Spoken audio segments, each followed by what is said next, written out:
ছোট মাছের কদর কাচকি মাছের চচ্চড়িতেই ভরপুর। হ্যালো এভরিওয়ান, ওয়েলকাম টু রিনার হাতের রান্না। আশা করছি আপনারা সবাই ভালো আছেন। হাজির হয়ে গেছি ছোট্ট একটি রেসিপি নিয়ে, কাচকি মাছের চচ্চড়ি, যেভাবে আজকে আমি রান্না করেছি। এবং এই রেসিপিটা খুবই সহজ, যে কেউ রান্না করতে পারবেন এবং খেতেও কিন্তু দারুণ স্বাদ।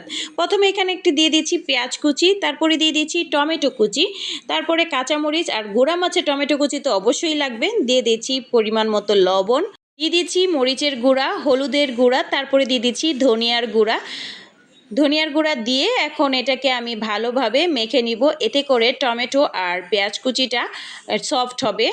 তো পেঁয়াজ কুচি টমেটো মেখে নেওয়ার পর এখানে আমি দিয়ে দিব তেল। আমি এখানে সরিষার তেল দিয়েছি। আপনারা চাইলে সয়াবিন তেল দিয়েও রান্না করতে পারেন, কিন্তু ছোটো মাছগুলো সরিষার তেল দিয়ে রান্না করলে এটার টেস্টটা কিন্তু অনেক ভালো আসে।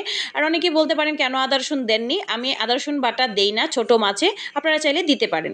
তারপর সবশেষে দিয়ে দিলাম কাচকির গুঁড়া দিয়ে এটাকে আমি আলতো হাতে মেখে নিচ্ছি, কারণ মাছগুলো ভেঙে যাওয়ার সম্ভাবনা থাকে। তো মেখে নেওয়ার পরে এখানে আমি এখন দিয়ে দিব সামান্য একটু পানি, বেশি পানির দরকার হয় না। তারপরে দেখেই বুঝতে পেরেছেন যে আমি কতটুকু পানি দিয়েছি। তো এটাকে আবারও ভালোভাবে মিক্সড করে এখন আমি এটা চুলায় বসিয়ে দিচ্ছি। আর কাচকি মাছটা রান্না করতে, মানে যে কোনো ছোটো মাছই রান্না করতে বেশি সময় লাগে না, হাতে গোনা 10 মিনিটের মধ্যেই কিন্তু হয়ে যায়। তো চুলা রাসটা ধরিয়ে দিলাম, দিয়ে যে একটু বলক এসেছে, এখন এটাকে একটু নাড়িয়ে দিব। আমি চামিচ দিয়ে নাড়বো না, এমনি একটু দুলিয়ে দিব, দিয়ে আবারও এটাকে ঢাকনা দিয়ে ঢেকে আমি রান্না করে নিব। এই তো হয়ে গিয়েছে, মোট 10 মিনিটের মতো সময় লেগেছে আমার। তো একটু হালকা নেড়ে দিচ্ছি, বেশি জোরে দিব না, তো ভেঙে যেতে পারে।